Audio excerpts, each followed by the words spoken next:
राधा वल्लभ श्री हरिवंश। राधा वल्लभ श्री हरिवंश। वृंदावनेश्वरी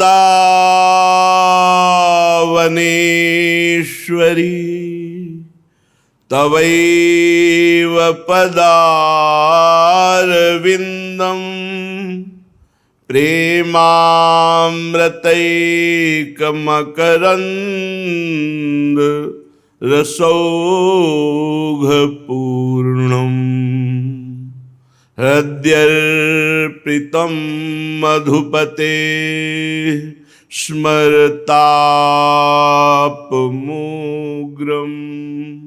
निर्वापयत् परम शीतलमाश्रयामि। परम शीतलमाश्रयामि।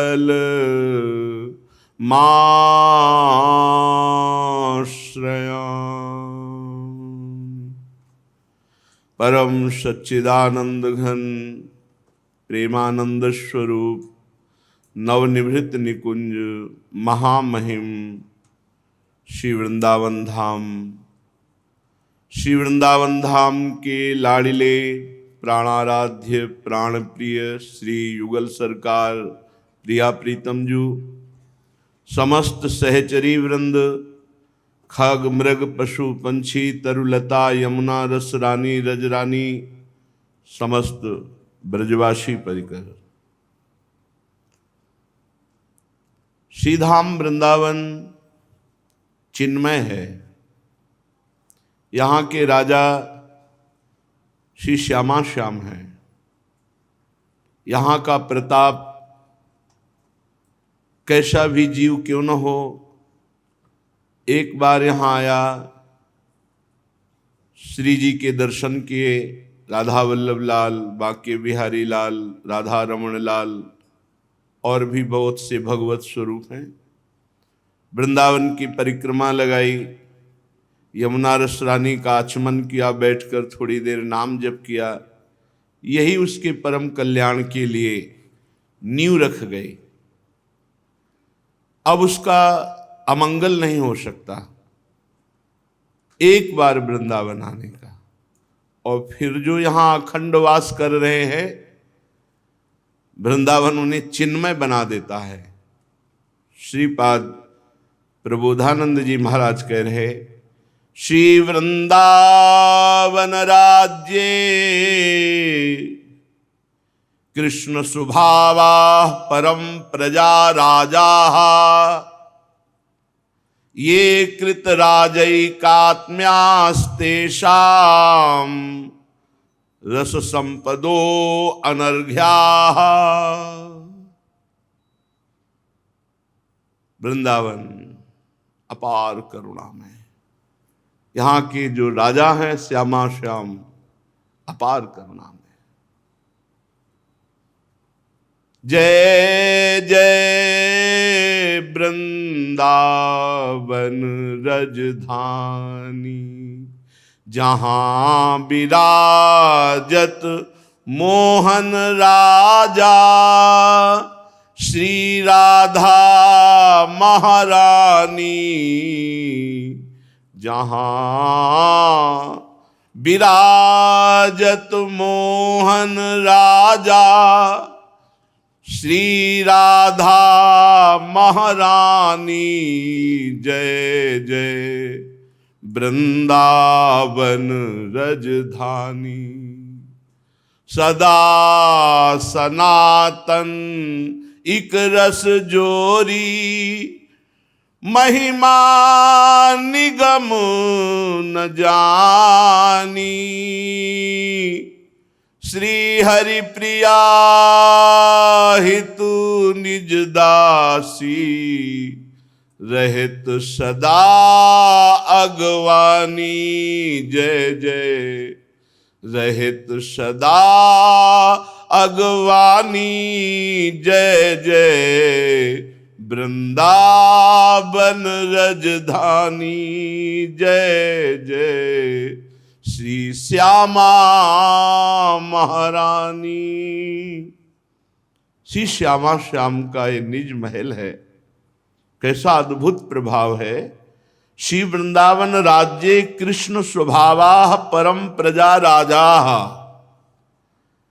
यहाँ जो वृंदावन धाम में दैन्य भाव से अपने जीवन को अखंड वास के लिए समर्पित कर देता है, तो हमारे राजा श्री श्यामा श्याम उसे राजा बना देते हैं।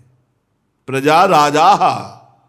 श्री वृंदावन राज्ये कृष्ण स्वभावा परम प्रजा राजा, ये कृत राज्यिकात्म्या। कैसे राजा बना दिया?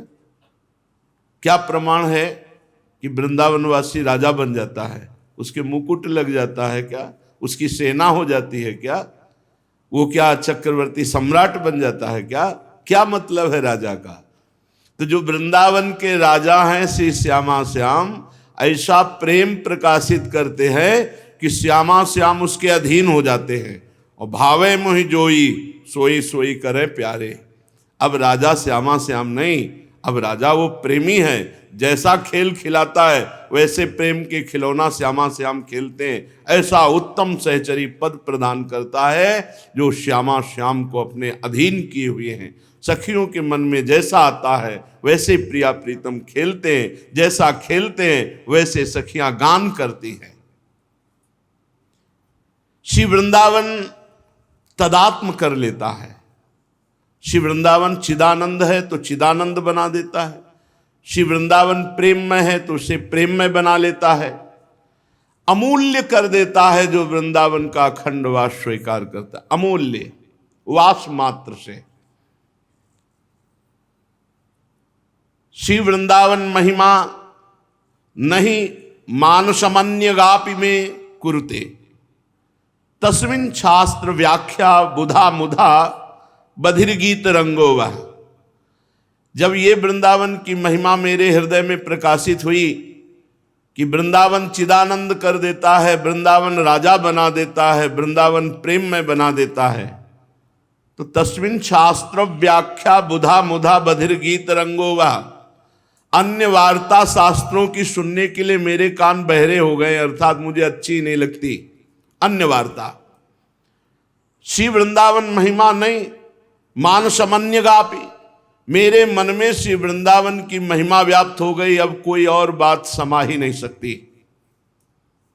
तो अन्य लोग आते हैं, उनके मन में ऐसी वृंदावन की महिमा क्यों नहीं है?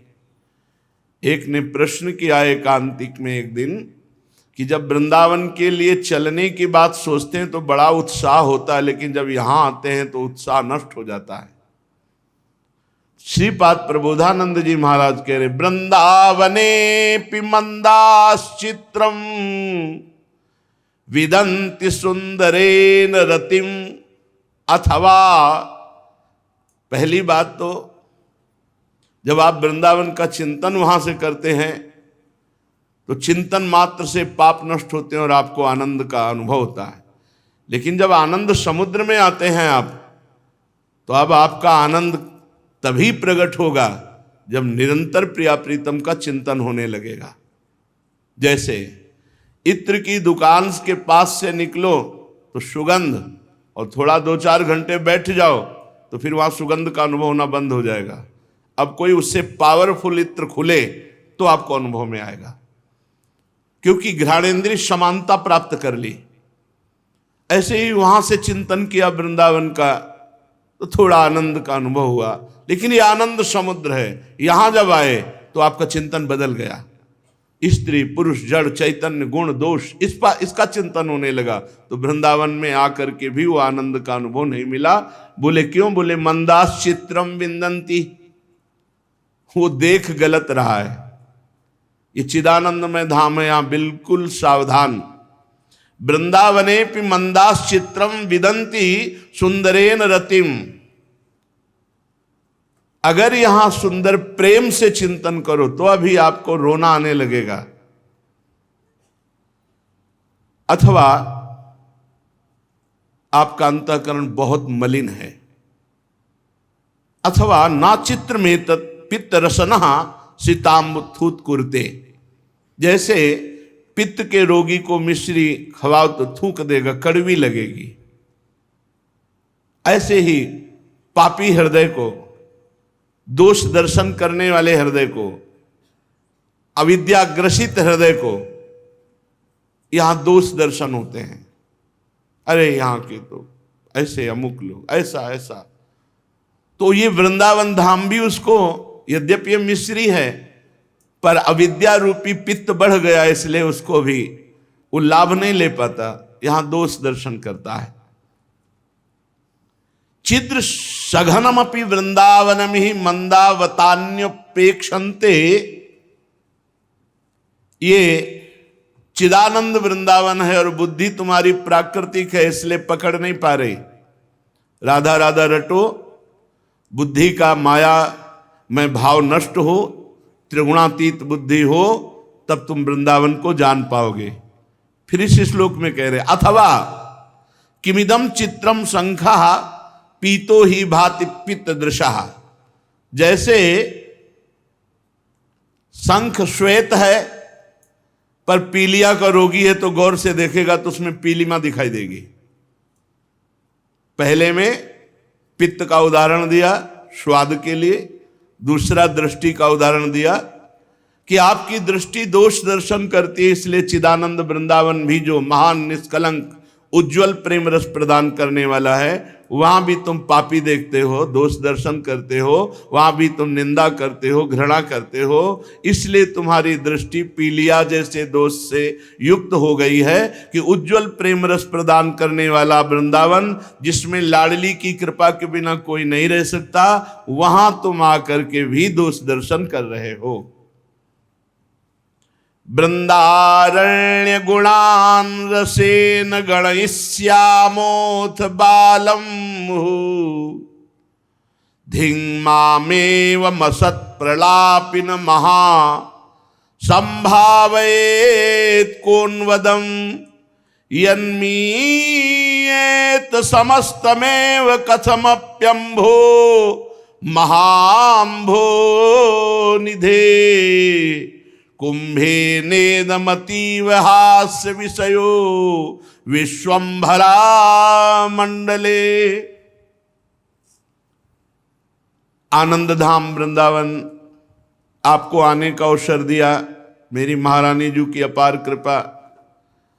अब आप वृंदावन के गुणों का श्रवण कथन न करके प्रपंच की यहां वार्ता निंदा करोगे तो ये बकवास करने वाली जीभ तुम्हारी दुर्गति कर देगी। ये धाम है, मौन रहो यहां। जितने घंटे, जितने दिन, जितने महीने, जितना समय व्यतीत करो मौन में व्यतीत करो, या रसेन गणेश श्यामोथ, श्री प्रिया प्रीतम की वार्ता करो, भगवद वार्ता करो, नाम कीर्तन करो, भक्तों के चरित्रों के विषय में वार्ता करो। ये असत बकवास यदि यहां किया तो अपनी दुर्गति का मार्ग पुष्ट कर रहे हो। वाणी से बहुत अपराध बनते हैं, वाणी को बहुत शासन में रखना चाहिए। हंसी मजाक में भी यहां अपराध बन सकता है, वैष्णव जन है।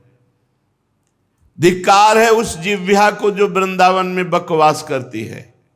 प्रिया प्रीतम की चर्चा, भगवत चर्चा, नाम कीर्तन, भक्त चरित्र कथन, यही वाणी की सार्थकता है। और वृंदावन में असद भावना न करके भाव से विचरण करो, सद भावना। ये वही कालीद है जहां श्री भगवान ने काली मर्दन किया, ये वही स्थान है जहां प्रभु अमुक लीला की, ये वही स्थान है जहां प्रभु अमुक लीला की। ऐसे ये वही गिरिराज जी है जिनको 84 कोष ब्रजवासियों की रक्षा के लिए प्रभु ने 7 दिन 7 रात अपनी अंगुली पे धारण किया। संपूर्ण धाम चिदानंद है, यहां भाव से विचरो, भाव से विचरो। कई लोग कहने लगते हैं अरे यहाँ के पंडा, यहाँ के वो पुजारी, जो यहाँ के ब्रजवासी, तुम्हें क्या पता, तुम बाहरी बातें देख रहे हो। 100 200 500 रुपए देते होगे तुम, और उसमें 50 संतों को रोटी देते हैं, ये तुम्हें क्या पता। तुम्हारा पैसा जहां नहीं लग सकता था, बीतराग परमहंस भगवत अनुराग में डूबे हुए भिक्षुक जन जाते हैं, राधे श्याम बोलते हैं, एक एक रोटी देते हैं। इन ब्रजवासियों की कोई खेती नहीं है, इन ब्रजवासियों की कोई ऐसे कोई है थोड़ा धनी तो एक मुकुट की दुकान रखे, कितना मुकुट बिक्री हो जाएगा। छोटी छोटी दुकानें रखे हुए हैं और जो दुकान से अपना जीवन पोषण कर रहे हैं। कोई ऐसा है 4 लोगों को दर्शन करा के जीवन, तुम उन पर दोष दर्शन करते हो। ठाकुर जी की सेवा में रात दिन है, 200-400 रुपए जो मिले वो परिवार का पोषण हो रहा है। ठाकुर जी की सेवा, दोष दर्शन जरूरी है करना। लाखों लोग बेईमानी करके जी रहे हैं, बेईमानी से जी रहे हैं, और ये ब्रजवासी जन 100-200 500 तुमसे ले लिए और 4 जगह दर्शन कराए, तो क्या होता है आजकल 500 में? अपने परिवार का पोषण कर रहे हैं। दोष दर्शन नहीं, दोष दर्शन बिल्कुल मत करो। अगर यहां कोई किसी भी तरह की तुम्हारे शारीरिक कष्ट की घटना घट जाती है तो भी दोष दर्शन मत करो। बहुत बड़ा प्रारब्ध छोटे में लाडली जी के धाम ने निपटा दिया, ऐसे भाव सोचते हैं। तो सद्भावना से विचरण करो यहां धाम में, यहां असद भावना क्यों करो? देखो ये यहाँ के ऐसे लोग, यहाँ के बंदर ऐसे, यहाँ के, आप सावधान रहो। गर्व से आओगे चश्मा लगा के बाबूजी बन के, तो उतार देंगे चश्मा तुम्हारा। हाँ, बड़े धनी बनते हो, लाओ इधर उधर की चीज नहीं, सीधे बढ़िया वाली फ्रूटी, तो कहेंगे ले चश्मा अपना ले जा। अभी भगवत पार्षद हैं, ब्रजवासियों के घर का माखन खाए हुए हैं ये ठाकुर जी के संग, और ये बहुत राम जी के साथ बहुत लड़ाई लड़े हैं, तो कृष्ण जी के साथ माखन खाने को मिला। ये भगवत पार्षद है, अगर छोटी मोटी कोई बात कर देते हैं तो आप उनकी निंदा, उनको दंड देने की बात मत सोचो। ये भगवान के पार्षद हैं, अलग अलग स्वभाव से वो तुम्हारा मंगल कर रहे हैं। पर्स ले ली, हमने तो देखा है, ऊपर चढ़ गए, वहां से एक एक निकाल के फाड़ के फेंक रहे, ऐसे ऐसे फाड़ के फेंक। वो भगवान के पार्षद है, सबकी पर्स थोड़ी ले लेते हैं, नहीं। अब कुछ भी घटना घट जाए, हम कह रहे हैं भावना से रहो, असद भावना में मत जाओ। बढ़िया हुआ जो भगवान करते हैं, बढ़िया किए। कोई बड़ा मंगल था, थोड़े रुपए में कट गया, बड़ा मंगल था मोबाइल चला गया, बड़ा मंगल था थोड़ी चोट लग गई, बड़ी कृपा हुई। धाम आने पर अगर कोई घटना घटती तो बहुत बड़ी बात छोटे में निपट गई। और अगर शरीर पूरा हो जाता है तो बड़े बड़े भजनानंदी यही मांगते हैं कि हमारा धाम में शरीर पूरा हो जाए। हम लोग ललचा रहे हैं कि कहीं कोई ऐसी परिस्थिति ना आ जाए कि प्रारब्ध बाहर ढकेल दे, यहीं मरना हो। रजरानी में राधा राधा राधा और शरीर पूरा हो जाए। कितने ऐसे भाग्यशाली हैं जिनको ऐसा लाभ मिल रहा है। रोज सुबह खड़े होकर राधे श्याम श्री हरिवंश करते थे, कल उनका शरीर पूरा हो। बड़ा लालच लगता है जब किसी का शरीर पूरा होता है ना, यार इसको जो लाभ मिला वही हमको मिलना चाहिए। अंतिम पता नहीं क्या हो जाए, कोई भरोसा नहीं। इतनी पीड़ा, इतनी बोले ले चलो अमुक जगह ले चलो। हमें सबसे प्रार्थना करनी है कि कभी वृंदावनवासी को तुम बाहर मत ले जाना। रिश्तेदार हो, नातेदार हो, शिष्य हो, कोई भी हो, बाहर मत ले। ज्यादा प्यार दिखाओगे तो फिर नरक का रास्ता हो जाएगा। अरे वो जीवन भर वृंदावन की बाट जो रहे थे, अंतिम समय आया बाट जो होते प्रिया जो से मिलने, बोले ले चलो बंबई।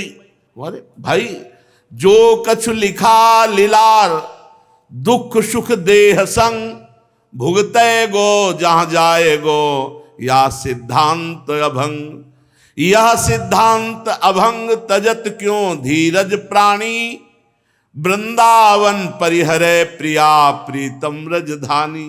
प्रिया प्रीतम के महल को छोड़कर कहाँ? सबसे प्रार्थना है अपने रिश्तेदार, नातेदार, भाई बंधु, परिवार जो भी हो, अगर वृंदावन का वास स्वीकार किए तो उन्हें किसी भी परिस्थिति में बाहर मत ले जाना। यहीं उनकी सेवा करना, यहीं दवा दिला देना, यहीं उनको खवाओ पियाओ। अगर एक परिवार के सदस्य का शरीर यहाँ पूरा होता है तो आपने बहुत बड़ी यज्ञ कर ली, बहुत बड़ा पुण्य कमा लिया, जो पुण्य आपको नरक से बचा देगा, दुर्गति से बचा देगा। इसीलिए यहां सद्भावना से विचरण करो। जैसे समुद्र का जल घड़े में नहीं भरा जा सकता, ऐसे वृंदावन की अपार महिमा ये बुद्धि वर्णन नहीं कर सकती। जगत की बुद्धि वृंदावन में आकर भी जागतिक भाव करती है तो हंसी का पात्र बनती, ना कि वृंदावन वही हंसी का पात्र बनता है। पुमर्था पंचैव भ्रमणमिहि त्रिष्वग विद्धते सदानंदे वृंदावनगत जनैरात्म कलने इह स्थानाम त्वेतत् परम कृपया प्रोन्मद महा रसौघो श्री राधा पदयुग जुषाम क्वापि न दृशि। 4 पुरुषार्थ हैं, पंचम पुरुषार्थ है प्रेम। धर्म अर्थ काम मोक्ष प्रेम। पुमार्था पंचैव भ्रमणमिहि त्रिष्वग विद्धते। आहा, जो यहां वृंदावन वास करता है, वृंदावन की गलियों में राधा राधा उच्चारण करते हुए डोलता है, 5 पुरुषार्थ में जो चाहे मिल जाएगा, धर्म अर्थ काम मोक्ष प्रेम। किंतु सुजान वही है, सुजान माने विवेकवान, बहुत चतुर प्रवीण, वही सुजान है जो प्रेम मद उन्माद प्रकट करने वाली श्री राधा किशोरी के चरणारविंद की सेवा के सिवा और ना चाहे। बोले यहां सुजान प्रवीण कौन है? जो प्रेमोन्माद प्रकट करने वाली श्री किशोरी जी के चरणारविंद की दासता से युक्त हृदय वाला। उस परम कृपा पात्र की दृष्टि इन 5 पुरुषार्थों में नहीं जाती, धर्म अर्थ काम मोक्ष प्रेम नहीं जाती। वो केवल प्रियाजू के चरणारविंद की दास्ता, प्रियालाल की सेवा। सेवा में जो सुख है वो बहुत पवित्र हृदय, निष्काम हृदय, इच्छा रहित हृदय जानता है। अपनी वासनाओं की पूर्ति करने वाला, अपनी इच्छाओं को भोगने वाला, वो सेवा सुख को नहीं जानता है।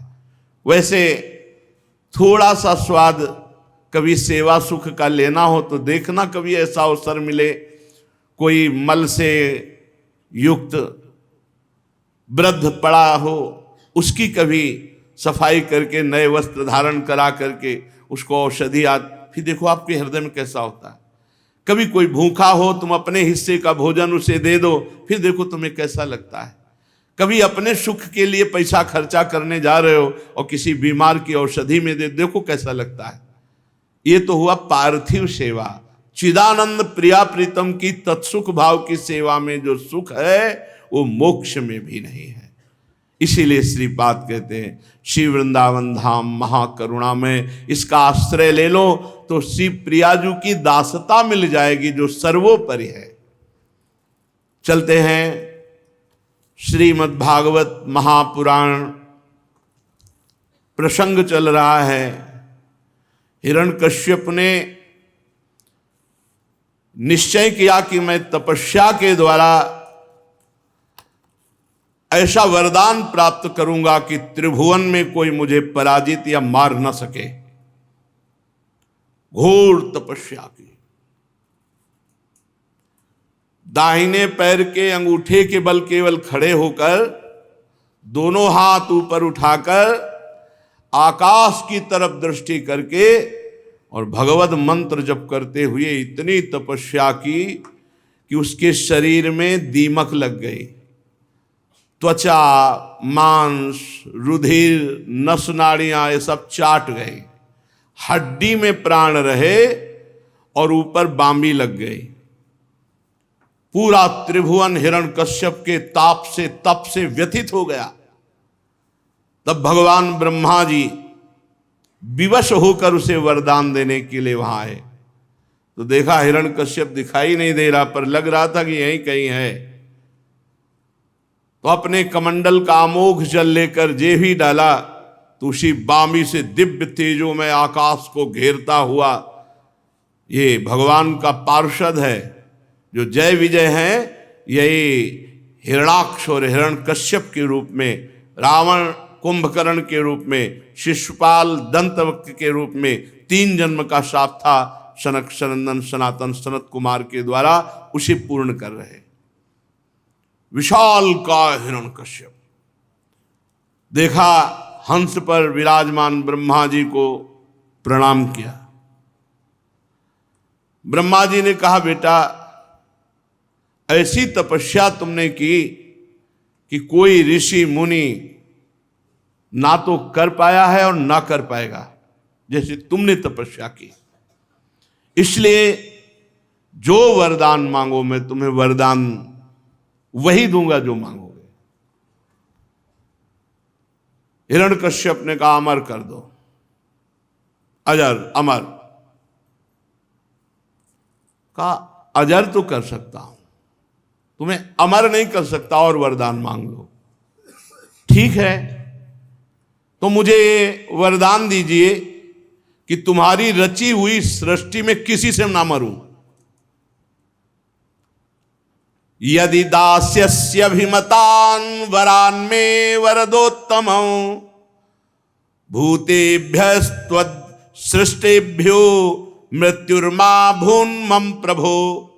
प्रभु, वरदाताओं में आप श्रेष्ठ हैं, और यदि मुझे अभीष्ट वर देने के लिए आए हैं तो ये वर दीजिए कि आपकी रचना में किसी से न मरूं, चाहे मनुष्य हो, पशु हो, प्राणी हो, देवता हो, राक्षस हो, अप्राणी हो, जीव हो, निर्जीव हो, कोई भी आपकी सृष्टि का, उससे न मरूं। एवमस्तु। प्रभु अभी और है, नांतर बहिर्दिवा नक्तमन्यस्य मादपि चायुधै ना भूमौ नांबरे मृत्युर ना नरैर्न मृगैरपि। प्रभु मैं बाहर न मरूं, घर के भीतर न मरूं, दिन में न मरूं, रात में न मरूं, किसी अस्त्र शस्त्र से न मरूं, जीवित या मृत्यु से न मरूं, मरा हुआ से भी नहीं मरूं, जीवित से भी न मरूं। कोई भी मेरे सामने युद्ध में टिके ना, मैं एक छत्र समस्त त्रिभुवन का स्वामी बनूं, तपस्वी और योगियों का साप मुझे स्पर्श न कर सके, ऐसा वरदान दीजिए। इतना भारी तपस्वी कि ब्रह्मा जी यद्यपि ना चाहते हुए भी तथास्तु कहना पड़ा। है तप है तो बोलना पड़ेगा तथास्तु। जब ब्रह्मा जी इस प्रकार दुर्लभ वरदान उसको दिए,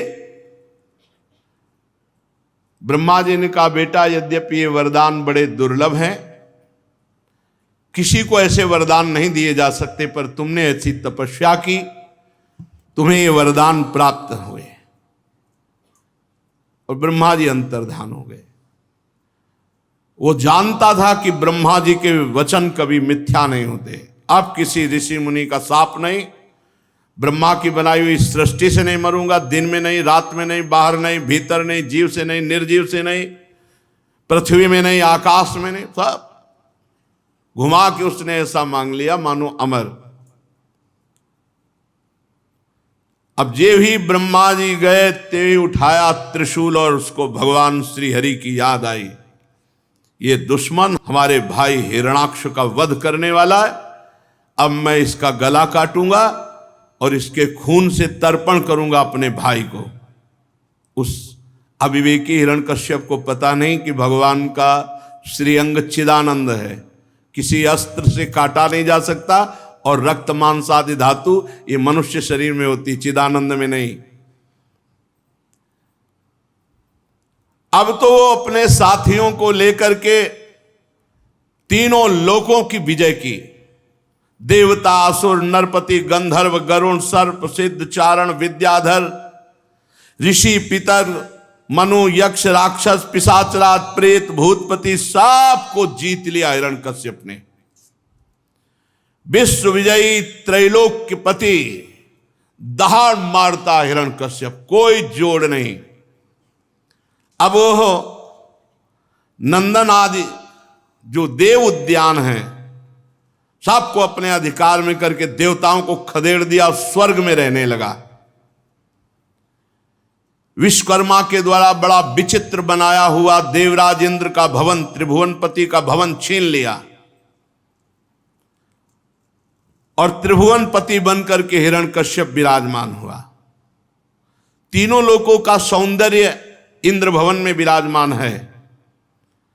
ऐसी मूंगे की सीढ़ियां, पन्ने के गर्च, स्फटिक मणि की दीवारें, वैदूर्य मणि के खंभे और माणिक की कुर्सियां, दूध फेन के समान शैयाएं,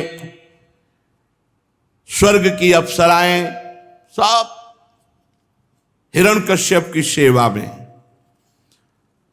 त्रिभुवनपति महेंद्र देवराज के महल में महाबली महामनस्वी हिरण्यकश्यप त्रिभुवन को जीत करके अपने अधीन करके अप्सराओं से विहार करने लगा।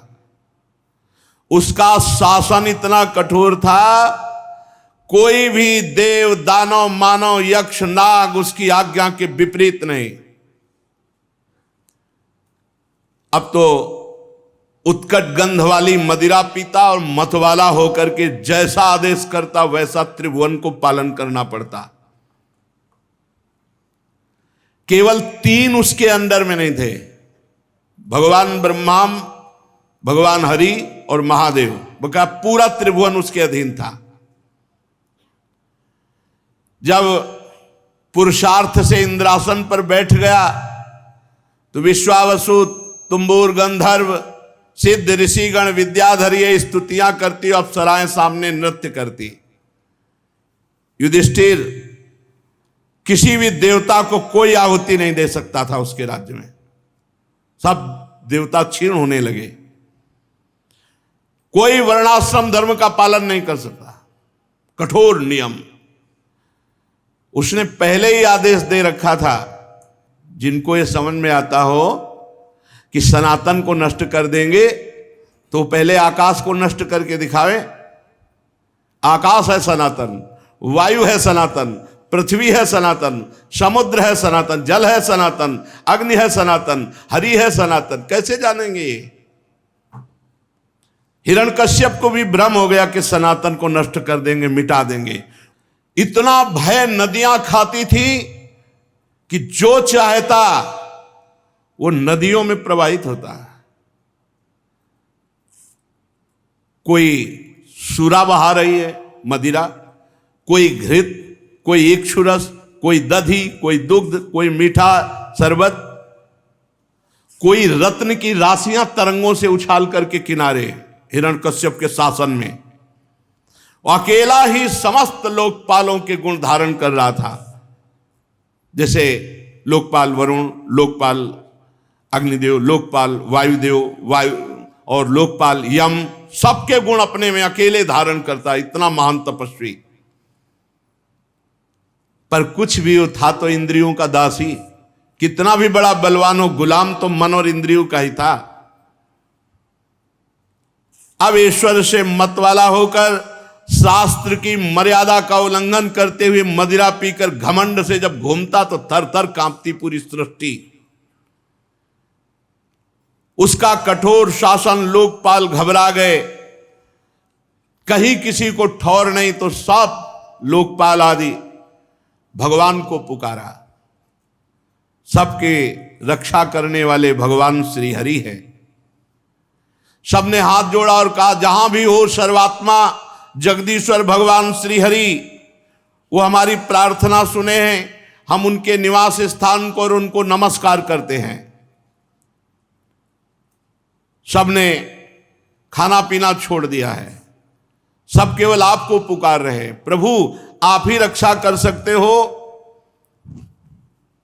नहीं, ये हिरण्यकश्यप पूरी सृष्टि को अपने अधीन करके मनमानी आचरण कर रहा है।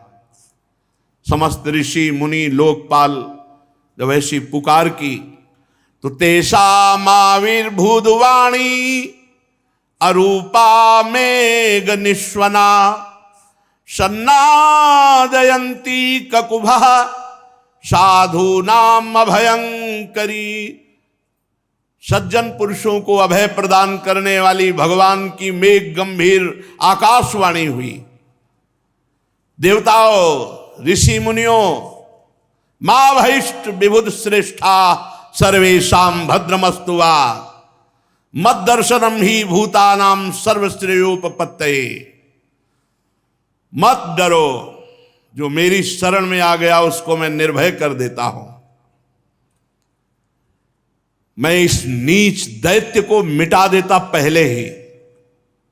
मुझे पता है थोड़ा समय और बकाया इसके तपस्या के पुण्यों का। कोई भी प्राणी जब सनातन धर्म पर वार करता है, देवता, वेद, गाय, ब्रह्म ऋषि, साधु, वैष्णव धर्म, ये सनातन है, ये सनातन की जड़ें हैं, तो मैं उसका विनाश करता हूं। यदा यदा ही धर्मस्य, कौन सा धर्म? यही सनातन धर्म। यदा यदा ही धर्मस्य ग्लानिर्भवत भारत अभ्युत्थानम अधर्मस्य तदात्मानं सृजाम्यहम् परित्राणाय साधूनाम विनाशाय च दुष्कृताम धर्म संस्थापनार्थाय संभवामि युगे युगे। मैं इंतजार कर रहा हूं किस बात का? ये जब अपने लाडले पुत्र प्रहलाद का, जो मेरा भक्त है, ये जब द्रोह करेगा, उसको मारने की चेष्टा करेगा, अनिष्ट करेगा, तो ये सर्वशक्तिमान है, फिर भी मैं इसे मार डालूंगा। सुनने को तो मिला कि मार डालूंगा, नहीं, आज तक था कि मारा ही नहीं जाएगा, क्योंकि ऐसे वरदान ले लिया है। नारद जी कहते सब ऋषि मुनि लोकपाल सबको बड़ा आनंद हुआ कि मारा जाएगा, भगवान के वचन सत्य है। सब लौट आए और बस धैर्यपूर्वक बाट जोहने लगे, कब मारा जाएगा ये।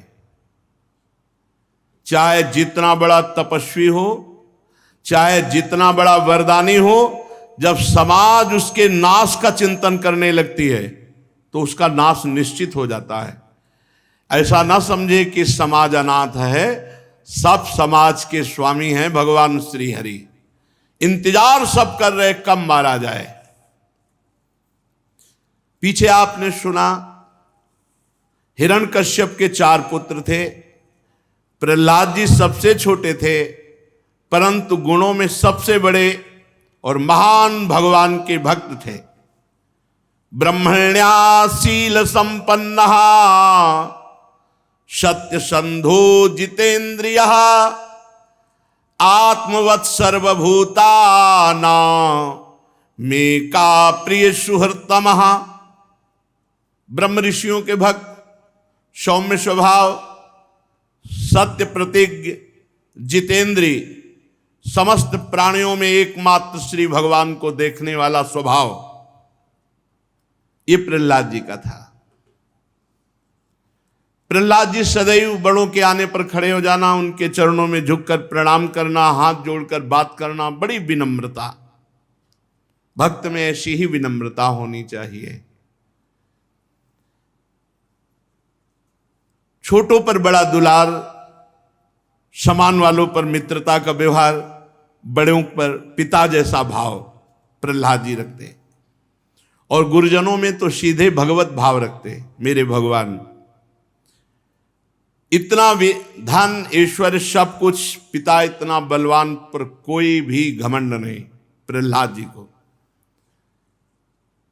प्रहलाद जी हर परिस्थिति को भगवान का विधान मानते, इसलिए उन्हें कभी दुख सुख नहीं होता, वो आनंद में रहते।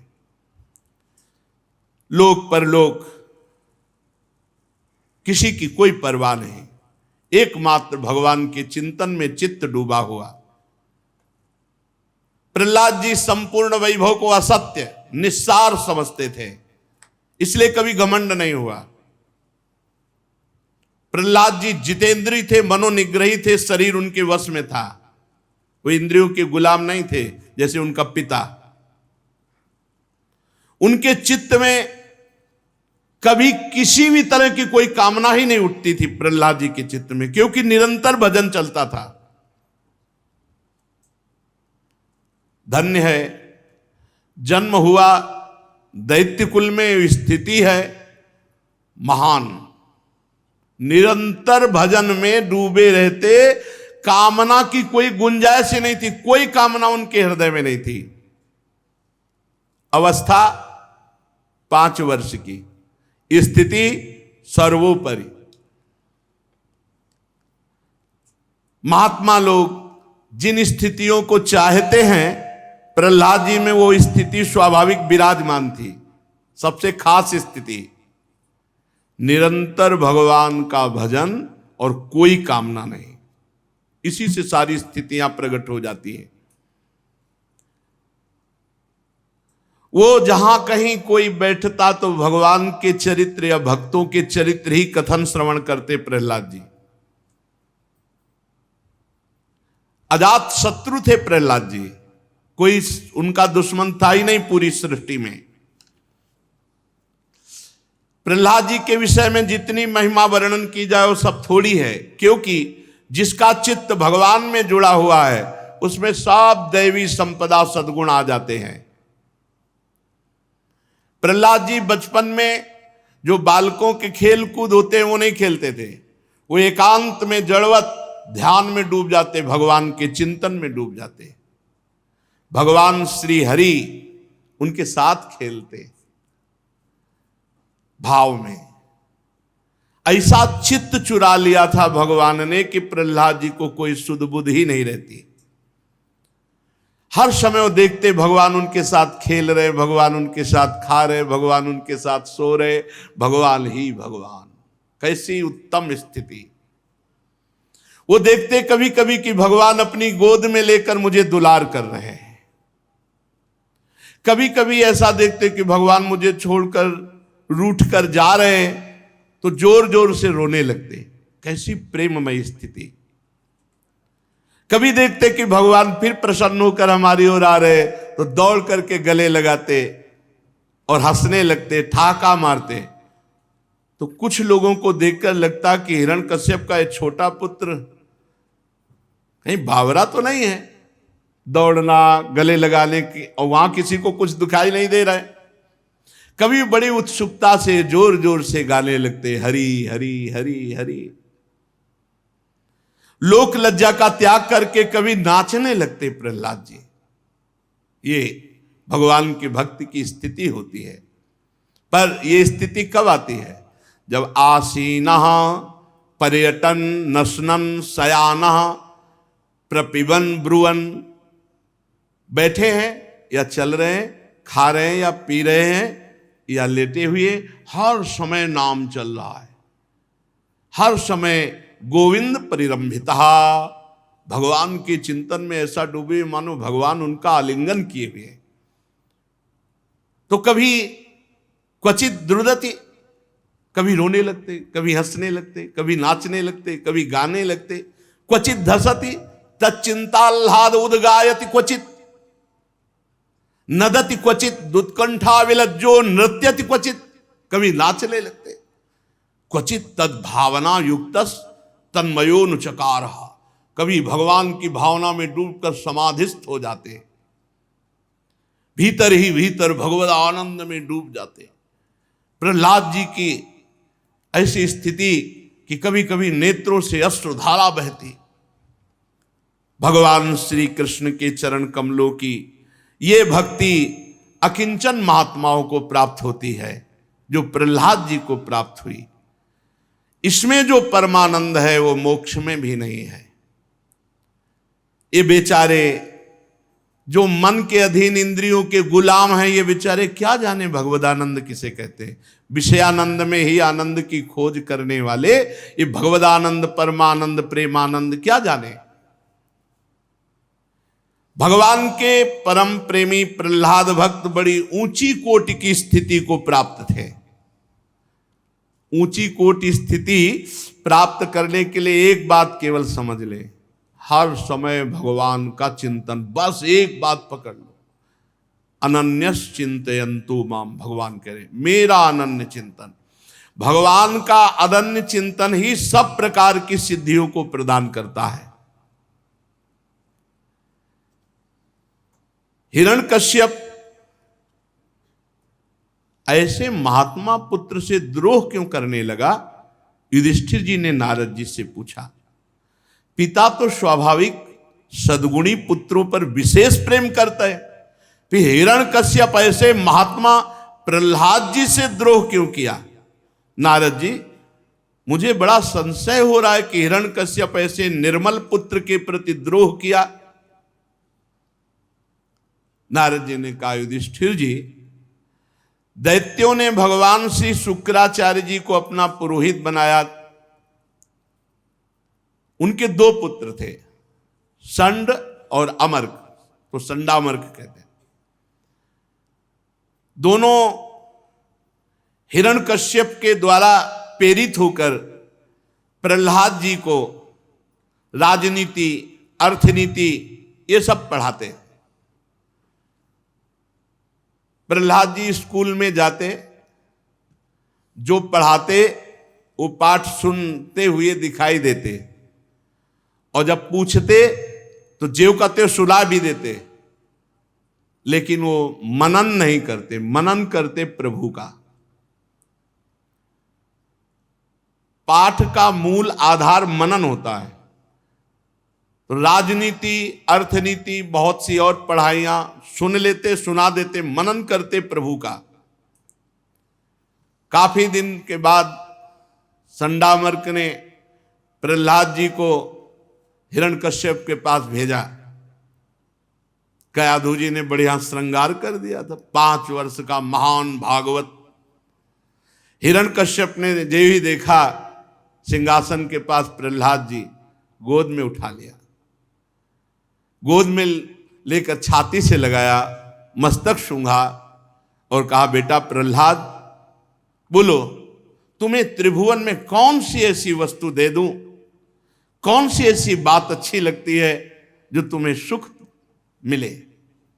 जैसे बच्चे से पूछा, तुम्हें क्या चाहिए, कौन सी वस्तु तुम्हें अच्छी लगती है, ऐसे प्रहलाद को गोद में लेकर हिरण्यकश्यप ने पूछा।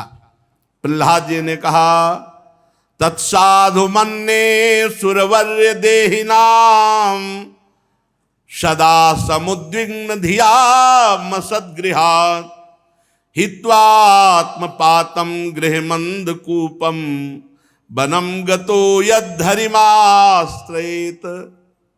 पिताजी, मुझे अच्छी जो बात लगती है, मैं और मेरे का त्याग कर दे, ये दुराग्रह है।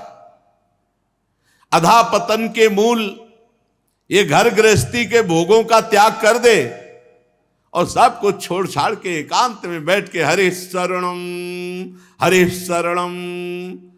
यद्धरिमाश्रयेत ऐसा जपे, ये जीवन का सबसे बढ़िया बात है।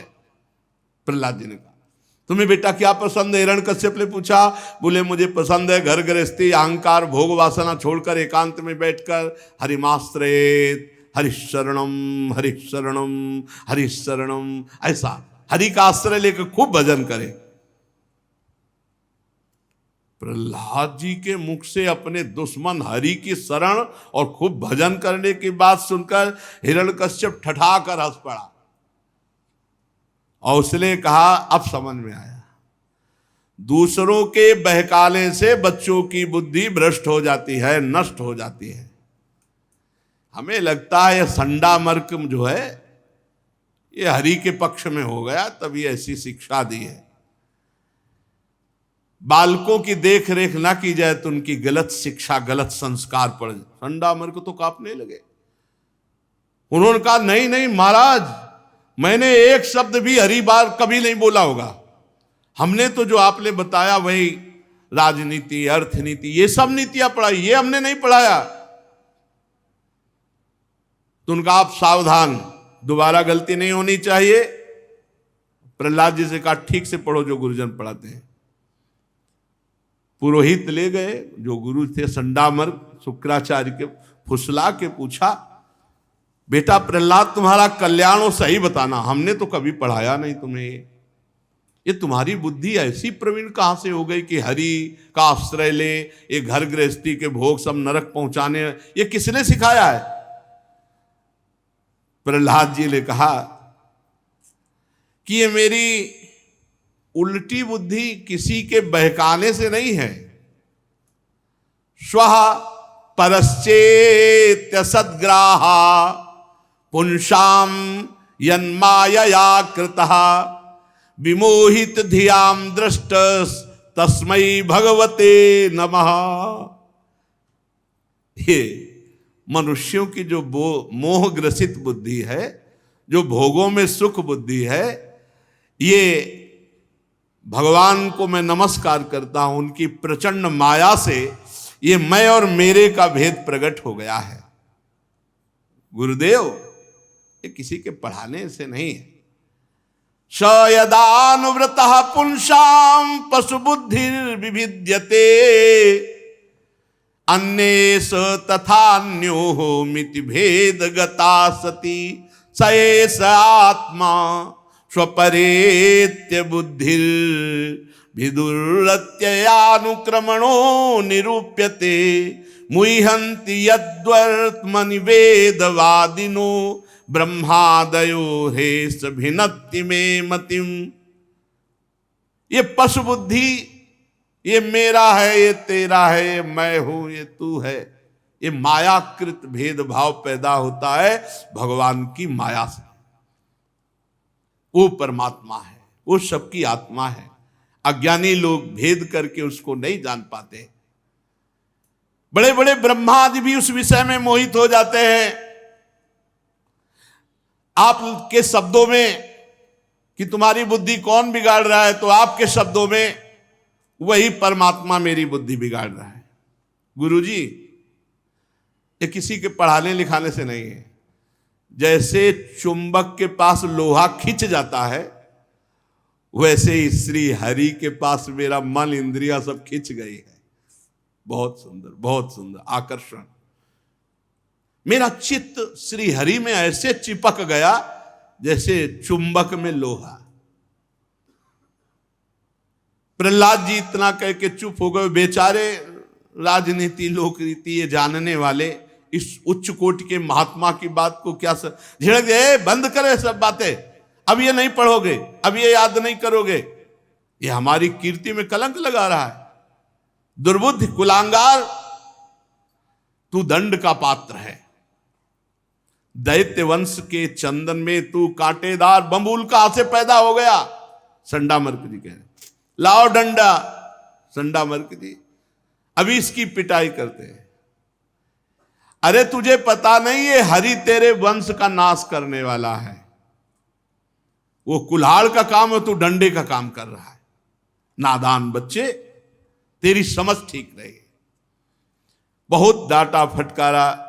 अब प्रहलाद जी को काम संबंधी, अर्थ संबंधी, राजनीति संबंधी ये सब बातें, प्रहलाद जी शांत रहते। गुरुजी ने देखा कि अब प्रहलाद जी कोई भगवत चर्चा नहीं करते, अब तो काम और राजनीति लोक रीति ये सब इनमें बड़े प्रवीण हो रहे हैं। ले गए। माता कयाधु ने पुनः श्रृंगार किया, नहला धुलाकर अच्छे कपड़े पहनाए। अब संडामर्क जी ले गए हिरण्यकश्यप के पास। इस बार प्रहलाद जी खड़े नहीं हुए सिंहासन के पास, साष्टांग दंडवत हिरण्यकश्यप को। अरे जेवी देखा कि इतना विनम्र कूद पड़े सिंहासन से, गोद में उठा लिया और अपनी छाती से लगाया। सिंहासन में बैठ गए, दोनों हाथों से ऐसे छाती पे लगाया। बेटा, बड़ा आनंद आया हिरण्यकश्यप, बड़ा नम्र है। हिरण्यकश्यप की गोद में प्रहलाद जी पूछा, चिरंजीव बेटा प्रहलाद, तुमने इतने दिनों में गुरुजी से शिक्षा प्राप्त की, उसमें से एक अच्छी कोई बात हमको सुनाओ। पीछे पूछा था तुम्हें क्या पसंद है, तो बोले घर द्वार छोड़कर एकांत में जाके हरिशरणम हरिशरणम हरिशरणम। अब पूछा कि जो गुरुजी ने तुम्हें पढ़ाया उसमें से कोई एक बात अच्छी सी मुझे बताओ। तो बताया, श्रवणम कीर्तनम विष्णु स्मरणम पाद सेवनम अर्चनम वंदनम दास्यम सख्यमात्म निवेदनम इति पुंसार्पिता विष्णुर भक्तिश्चेन्नवलक्षणा क्रियते भगवत्यद्धा तन्मन्येधीतमुत्तमम्।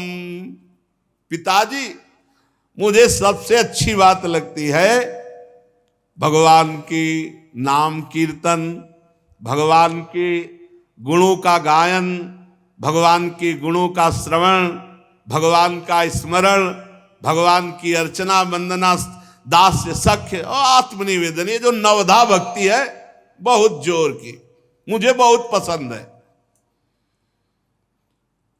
प्रहलाद जी की बात सुनते हिरण्यकश्यप आग बबूला हो गया, ओठ फड़कने लगे और शुक्राचार्य जी के पुत्रों से कहा, तुझे मेरा भय नहीं दुर्बुद्धे, तूने मेरे विपरीत मेरे दुश्मन की बात कैसे सिखा दी मेरे बेटे को, ये निस्सार शिक्षा कैसी दे दी, अवश्य तू हमारे शत्रुओं से मिला है। संसार में ऐसे दुष्टों की कमी नहीं जो मित्र का बाना धारण करके छिपे छिपे शत्रु का काम करते हैं, परंतु उनकी कलई ठीक वैसे ही खुल जाती है जैसे छिप कर पाप करने वालों का पाप समय पर रोग के रूप में प्रकट होकर उनकी पोल खोल देता है। संडामर्क जी ने कहा, महाराज आप दंड दे सकते हो, मैं इस विषय में आपसे एक प्रार्थना करना चाहता हूं कि आपके पुत्र को मैंने एक अक्षर ये सब नहीं सिखाया, हमने तो काम संबंधी, राजनीति संबंधी, लोक रीति, ये सब राजनीति ये सिखाया है, ये किसी सिखाने पढ़ाने से नहीं है, ये जन्मजात स्वाभाविक सिद्ध बुद्धि इसकी, ये किसी ने नहीं पढ़ाया। बहुत सावधानी रखी, कोई प्रवेश बाहरी नहीं हुआ, हमने सिखाया नहीं। महाराज आप क्रोध शांत करो, इसी से पूछ लो। जब संडामर्क जी ने ऐसा उत्तर दिया तो हिरण्यकश्यप ने प्रहलाद से पूछा, यदि तुझे तेरे गुरुजनों ने ये नहीं सिखाया तो कहां से तेरे को बुद्धि प्राप्त हुई, बोल। तो प्रहलाद जी ने कहा, मतिर्न कृष्णे परतः स्वतो वा मिथोभिपद्येत गृहव्रतानाम अदांत गोभिर्विशताम तमिश्रम पुनः पुनश्चर्वित चर्वणानाम नाते विदुष्वार्थ गतिम ही विष्णु दुराशयाये बहिरर्थ मानिनः अंधा यथांधैरुपनीयमाना वाची सतंत्या मुरुदाम निबद्धा नैषां मतिस्तावदुरुक्रमांघ्रिं स्पृशत्यानर्थापगमो यदर्थः महीयसां पादरजोभिषेकं निष्किंचनानां न वृणीत यावत्। प्रहलाद जी ने कहा, संसार के लोग पिसे हुए को पीस रहे हैं, चबाए हुए को चबा रहे हैं। हे इंद्रियों के गुलाम, विषयों में बार बार गिर करके फिर उन्हीं विषयों को भोग रहे हैं, घोर नरक की ओर जा रहे हैं। ऐसे लोग क्या सिखाएंगे हमको? ये हमको क्या सिखाएंगे? इनकी बुद्धि खुद इंद्रियों में फंसी हुई है, भोगों में फंसी हुई है। ये सिखाने पढ़ाने से बुद्धि ऐसी नहीं लगती। जो इंद्रियों को दिखने वाले वाय विषयों को परमिष्ट समझकर उनको भोगने में लगे हुए हैं, वो मूर्ख हैं। जैसे अंधे के पीछे अंधा जाए तो दोनों मरेंगे, ऐसे विषयी पुरुषों का आश्रय लेने पर वो भी नरक की प्राप्ति होगी। इसलिए पिताजी, ये किसी के सिखाने पढ़ाने से बुद्धि नहीं लगती। नैषां मतिस्तावदुरुक्रमांघ्रिं स्पृशत्यानर्थापगमो यदर्था महीयसां पादरजोभिषेकम निष्किंचनानां न वृणीत यावत्। अकिंचन भगवत प्रेमी महात्माओं की चरण धूल से जब तक पूरे शरीर को अभिषिक्त नहीं किया जाता, तब तक ऐसी मति नहीं होती जैसी मेरी मति प्रभु में लगी हुई है। श्री भगवान के चरण कमलों में निरंतर बुद्धि का अर्पित हो जाना जन्म मृत्यु के चक्र का नाश करने का स्वरूप है। पर यह बुद्धि तभी अर्पित होती जब किसी भगवत प्रेमी महात्मा का आश्रय मिले, भगवत प्रेमी महात्मा की चरण रज मिले, क्योंकि ये नारद जी की कृपा से प्राप्त है प्रहलाद जी को ऐसी स्थिति। प्रहलाद जी चुप हो गए, कहकर गोद में ही अभी बैठे। हिरण्यकश्यप क्रोध के मारे तो बावला हो गया, ऐसे उठाया प्रहलाद जी को, पटक दिया भूमि पर और कहा, दैत्यो ले जाओ इसको हमारे सामने से, तुरंत हमारी आज्ञा का पालन किया जाए। देखो तो सही, जिसने इसके चाचा हिरण्याक्ष को मार डाला उसी का भजन करता है, उसी की दासता की बात करता है, उसी की पूजा की बात करता है। मार डालो इसको, मैं नहीं देखना चाहता ऐसे पुत्र को। यह विश्वास योग्य नहीं रहा। 5 वर्ष की अवस्था और ये माता पिता का वात्सल्य भुला करके हमारे दुश्मन का गीत गाता है।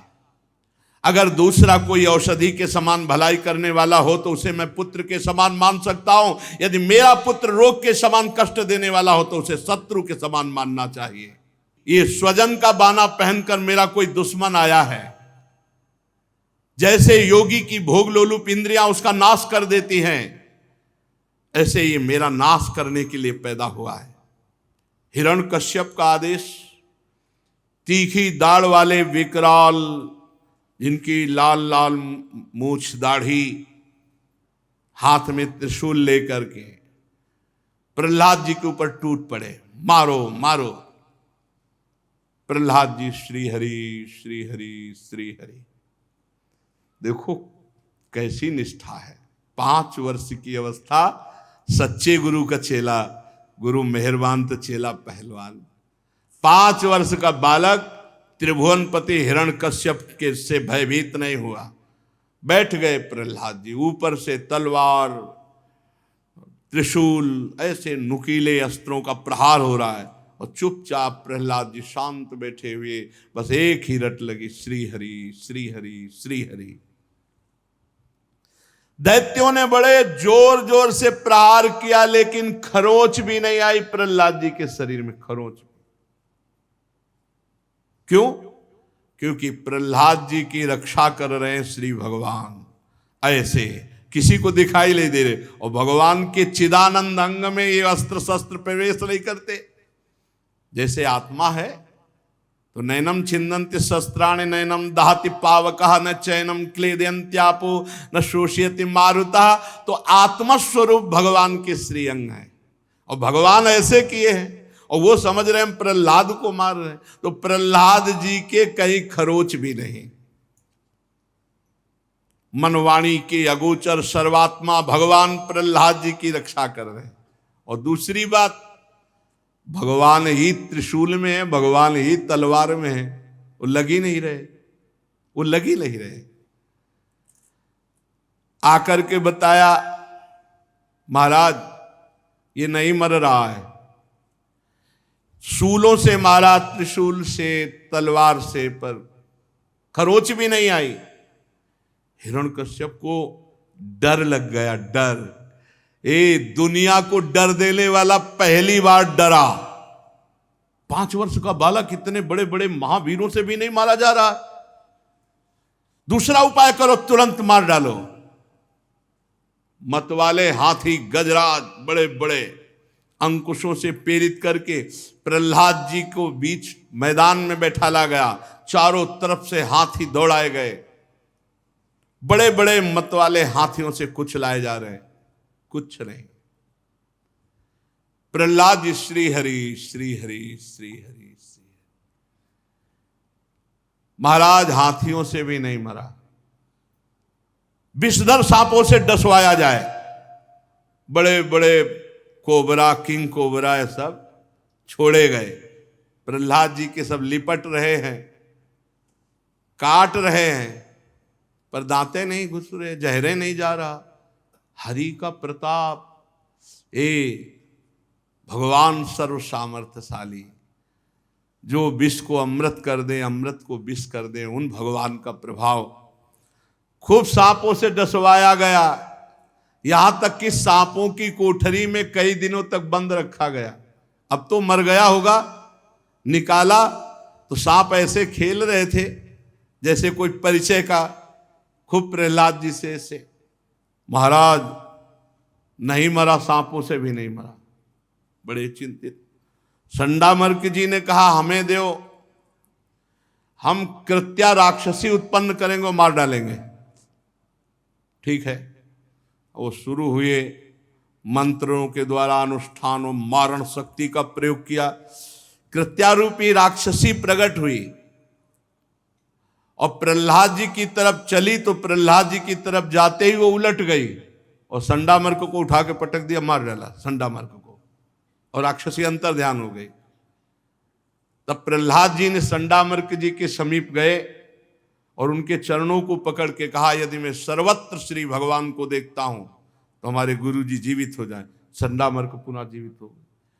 अब उनको जब ज्ञान हुआ कि प्रकट की हुई कृत्या ने हमको मार डाला, प्रहलाद ने बचाया, तो बहुत हृदय से प्रेम हुआ, पर वो कुछ कह नहीं सके क्योंकि हिरण्यकश्यप के भय से, पर हृदय से लुट गए प्रहलाद जी पर कि निर्दोष बालक की हत्या करने के लिए हमने प्रयास किया, इसीलिए कृत्या ने हमें मार। अब ये भी चेष्टा गई। अब हिरण्यकश्यप ने कहा, जाओ बड़े बड़े बलवान राक्षस पहाड़ को उठाओ, और जो पहाड़ के उठाने से खाली जगह होती वहां इसको बैठा लो और खूब ऊपर से पहाड़ इसके ऊपर छोड़ दो, मर जाएगा। पहाड़ उठाया गया, ऊपर से पहाड़ डाला गया, कुछ नहीं। जाके सहाय केसो आके जीवन का कौन अंदेशो, सीम की चाप सके को तासु, बड़ रखवार रमापति जासु। अब उठाओ पहाड़, अब तो मर गया होगा। देखा तो वैसे ही श्री हरि श्री हरि। हिरण्यकश्यप कांप गया, ये मरेगा कैसे ये। अब बोले ऊपर से पहाड़ की चोटियों पर जाकर नीचे पत्थर पे पटको इसको, तो मर जाना चाहिए। ऊपर से पटके गए तो नीचे जैसे कोई बहुत कोमल गद्दे पे आ गए, श्री हरि श्री हरि। क्या मतलब, ये जादू क्या है कि मर ही नहीं रहा ये। बोले महाराज अब क्या, तो बोले संबरासुर को बुलाओ, माया प्रकट करवा। संबरासुर आया, पूरी माया करके हार गया, मायापति के दास का बाल बाका भी नहीं। बोले अब ऐसा करो, जहरीली गैस से भरा हुआ कुंड, उस पे इसको बंद कर दो, मर जाएगा दम घुटने पे। ऐसा किया गया। 2-3 दिन बाद निकाला गया, श्री हरि श्री हरि श्री हरि, वहां कोई फर्क नहीं। बोले अब हमारे सामने हलाहल विष निकालो, सर्पों का, जड़ी बूटियों का, सब जहर पिलाओ इसको। जहर पिलाया गया। प्रहलाद जी मुस्कुरा के जैसे कोई रबड़ी खा के और बोले श्री हरि। कुछ फर्क नहीं प्रहलाद जी पर, कोई फर्क नहीं। बहुत उदास हो गया। खाना पीना बंद कर दो इसका और बर्फीली जगह में दबा दो इसको कई दिन तक। फिर जब निकाला गया तो फिर श्री हरि श्री हरि श्री हरि। हिरण्यकश्यप बहुत इतना परेशान हो गया कि उसको लगा कि हमें लगता है कि मेरी मृत्यु इसी से होगी। बहुत चिंतित बैठे थे। इतने में उनकी बहन जी आई। बहन जी ने अग्नि को तपस्या के द्वारा प्रसन्न कर लिया था, तो उनको एक शीतल पट मिला था जिन्हें होलिका कहते हैं। उनका भैया तुम चिंतित मत हो, अब की ये मारा जाएगा। तो उनका कैसे मारा जाएगा? बोले हमको तो प्राप्त है अग्नि का शीतल पट, तुम लकड़ियों का ढेर लगाओ, बीच में जगह बनवाओ, हम जबरदस्ती लेकर इस बालक को बैठ जाएंगे, आग लगवा दो, मुझे अग्नि का वरदान रूपी शीतल पट मिला, मैं जलूंगी नहीं, ये लड़का भस्म हो जाएगा। हिरण्यकश्यप को थोड़ी तसल्ली मिली, पर थोड़ा संशय था कि इतनी जगह नहीं मरा तो पता नहीं आग जलाए कि ना जलाए इसको। अब जैसा विधान बनाया गया था, बहुत टाल का टाल लकड़ी एकत्रित कर दी गई, नीचे अंदर जगह बना दी गई। होलिका लेकर के बैठ गई प्रहलाद जी को पकड़ के सामने। प्रहलाद जी ने कहा बुआ जी आप निश्चिंत रहो, पकड़ने की जरूरत नहीं, हम आपके सामने ही बैठे हैं। और श्री हरि श्री हरि श्री हरि। अब इशारा कर दिया, लगाओ आग। चारों तरफ से आग लगा दी गई। जो ही आग लगी तो हरी पेरी तो ऐसी हवा चली कि शीतल वो तो पकड़े बैठी थी प्रहलाद जी को, तो शीतल पट पूरा प्रहलाद जी के ऊपर और बुआ जी फुआ हो गई। पूरी आग बुआ जी को। अब वो चीख रही है तो दैत्य लोग आनंद मना रहे हैं कि अब मरा प्रहलाद जी, क्योंकि स्त्री की आवाज और बालक की आवाज लगभग लगभग। पूरी रात दैत्य लोग बड़ी मस्ती में कि हमारे स्वामी का संकट टला। आज भी सुबह भगत लोग ढोलक मंजीरा लेकर जो प्रहलाद के पक्ष के हैं वो जाते हैं, वहां होली का तिलक करते हैं, प्रहलाद जी के साथ नाम कीर्तन। वहां देखा जाके कि तो वहां बुआ हुआ तो कोई थी नहीं, वो तो सब राख हो चुकी थी, और प्रहलाद जी बैठे श्री हरि श्री हरि श्री हरि, बड़ा जोर का कीर्तन। अब हिरण्यकश्यप को लगा गया, अरे अग्नि में हमारी बहन जल गई, लेकिन उनको तो शीतल पट प्राप्त था और प्रहलाद बच गया। अब वो बहुत, तो दैत्यों ने कहा कि एक जगह रह गई, बड़े बड़े पत्थर के टुकड़े बांधकर इसे गहरे समुद्र में फेंक दिया जाए। ऐसा भी किया गया, समुद्र में डलवाया गया, आंधी में छोड़वाया गया, लेकिन भगवान के प्राण प्यारे भक्त प्रहलाद का बाल बांका भी नहीं। विश्वास करो, अगर आप भगवान को अपना मानकर संपूर्ण जीवन समर्पित किए हो तो भगवान फिर आपकी रक्षा करेंगे। देखो ठाकुर हरिदास जी को 22 बाजारों में कोड़ों से अभी मारा गया, 500 वर्ष के पहले की बात है, लेकिन हरिदास जी को इतनी भी पीड़ा नहीं हुई। महाप्रभु चैतन्य देव जी ने दिखाया कि श्री ठाकुर श्री हरि के संपूर्ण श्री अंग में कोड़े लगे हुए थे। भगवान अपने भक्तों के ऊपर किए हुए प्रहार को स्वयं अपने श्री अंग पर लेते हैं। प्रहलाद जी का बाल बांका भी नहीं हुआ। अब हिरण्यकश्यप डर गया प्रहलाद से कि यही मुझे मारेगा, क्योंकि किसी भी तरह नहीं इसकी मृत्यु होने। सोचने लगा कि मैंने इसका बहुत बुरा किया है, द्रोह किया है, दुर्व्यवहार किया है, और इसका कुछ भी नहीं बिगड़ा, ये मुझे मारेगा। भयभीत हो गया हिरण्यकश्यप। ये ना किसी से डरता है, ना मृत्यु इसका कुछ बिगाड़ पा रही। हाय, मैं इसकी शक्ति की था नहीं पा रहा, अवश्य अवश्य मेरी मृत्यु इसी से होगी, ऐसा वो निश्चय कर रहा है। बहुत भयभीत है, थोड़ा भयभीत बने रहने दो। शेष चर्चा आगे। श्री राधा वल्लभ लाल की जय।